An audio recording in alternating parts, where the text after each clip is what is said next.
some potential bad boys right here. Just saying. Hey, what's good guys? My name's Chris. Welcome back to the official WearTesters.com YouTube channel. Today we got a detailed look and breakdown on these potential bad boys right here. This is the 361 AG2, one of two versions. I don't know the difference between the two and all of that stuff. I just know that one of them I've seen the shank plate go all the way through with a big old like X thing. This one's not that one. But these things are comfortable, man. I gotta say, like, these feel awesome. So let's talk about it. First things first, that outsole looks sketchy. I know that it's got a radial pattern on there, which I typically like. However, this is smooth as hell, even though there's texture and stuff like that on there, but it's not pliable or anything. So it's not like a raised pattern. It's more of like that is the rubber. However, when I put them on and put them on our little stage area, which is made out of like a wood floor that you would find in a basketball court, it does stick really well. So I'm hoping that this actually plays well. Plus it's kind of gum rubber. So maybe it will, maybe it won't, who knows. And then the midsole right here is made up of two of their foam cushionings. So right here in the front says that there is Neo Foam Oregon, and then the back it says Quick Foam. We saw both of those foams used in the AG1. So I still have the AG1 right here, or you know, the components that make it up. And this was the midsole. So it was a dual density setup, which I think is dope. Now I don't have one of these breakdowns for this shoe right here, so I don't know what the setup looks like inside. I'm not sure if it could be layered like this, where there's a little bit of one, you know what I mean, and then a lot of the other and vice versa, whereas like the back is like completely stacked, which is really cool. All I know is that when I put them on, they feel extremely bouncy. Like I've said this before, but I'll say it again. This newer foam stuff that they use, and I'm talking about like all brands, whether it's 361 or we have like the X-Step Jalen 2s down there, the Reacts and stuff like that, like all of these new foams feel very similar to Zoom Air without being Zoom Air, and I just think it's incredible. So I wish that this type of foam was around when I was a kid, because it would have made me more excited for the basic shoes that I would end up getting instead of the air-based shoes that I wanted. But I think that these are cool nowadays. I just think it's dope. And foam is a little bit better also. It's a little smoother of a ride, just in case you were wondering. Now they still do have the frame in there, so they call this the Quick Balance this time around, which is the same that they did on this one. But this one is just this little thin piece of rubber that was in between the two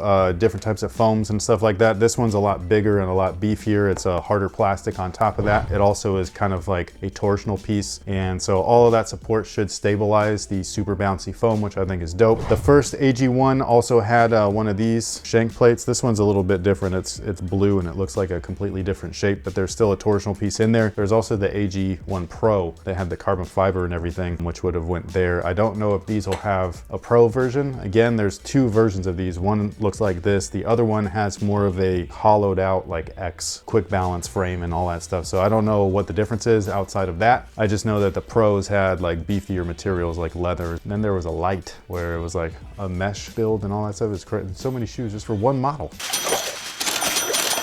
Now the upper on these guys is pretty basic, just like last year. So we got pretty much textile everything. It does look like a nice textile, but it is all textile. The overlays are heat welded or fused, so we've got all of that stuff as well. The forefoot area actually right here, all the way down, is actually all part of the upper. So got like a spandexy kind of like feel right there, and then you have the traditional tongue underneath that. The eyelets are interesting because the base ones look just like fly wire or dynamic fly wire, so you got those like cable strands there, and then you have the internal kind of gilly lacing followed with traditional I-stay lacing at the top. So you got three different styles in there, which I think is awesome. Now inside of the shoe I think is where things really just get awesome, because this is stuff where I wish this was in every single brand and every single signature shoe, but it's not, unfortunately. But we've got a nice little sculpted interior with ankle pillows and stuff. We do see this quite often, but it just feels a lot nicer than the other guys. So there's that. Also, the Strobel is a nicer foam, like an extra top layer. So you have the dual density setup of cushion plus the extra foam Strobel and everything on top of that, plus the insole. Look at this thing, man. It's beautiful.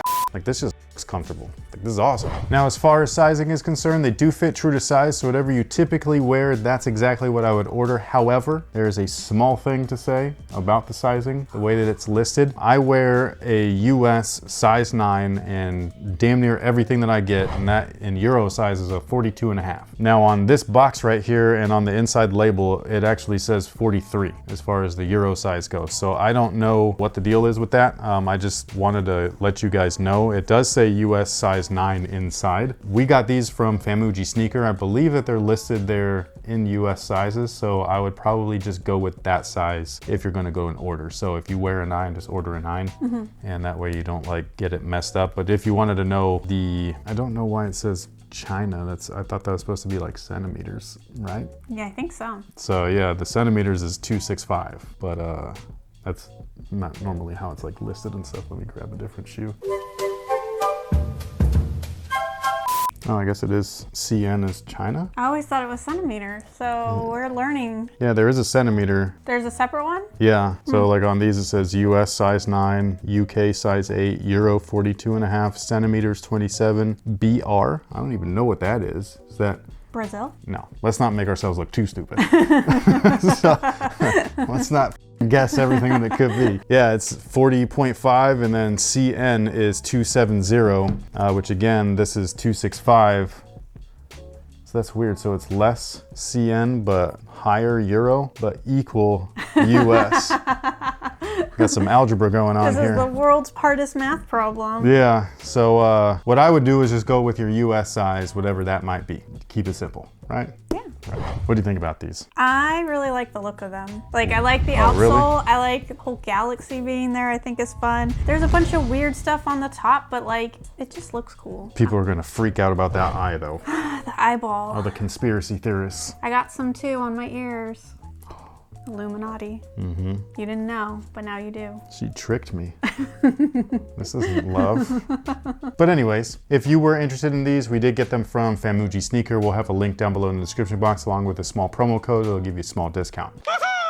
And yes, it takes a little while to get the shoes in. Be prepared. Everybody always complains, and it's just like, just be patient, man. They should use DHL. They should. Everybody that's overseas should use DHL. I don't know how DHL does it, but every time I buy something from DHL, like from ID for Shoes, I get the notification being like, your package is gonna be there in like 5 days. And then the next day, Our DHL lady shows up. yeah, and I'm like, how did it get here that fast? Like, it's impossible, you know. And then you give something to UPS, and it's like, oh, we're gonna take the package from LA to the Bay, which is like 6-hour drive, right? And because you used UPS ground, they're like, we are going to take our sweet time. Kick it around a little bit. Oh, a little bit. I think they're like playing football with that rugby or something. Yeah, like, man, box hockey, who knows? It's wild, but I don't know how DHL does it, but that's what everybody should use, especially if they're overseas. But anyways, that's not a plug. I'm just saying, that's our experience. Thank you so much for watching. Thanks for all the support. Let us know what you think about these down below in the comment section. And until next time, guys.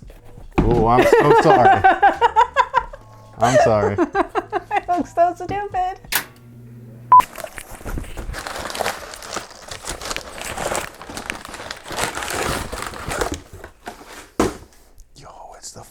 Green Ranger Shredder. I cannot wait to play with this thing. This is gonna be dope. You're such a nerd.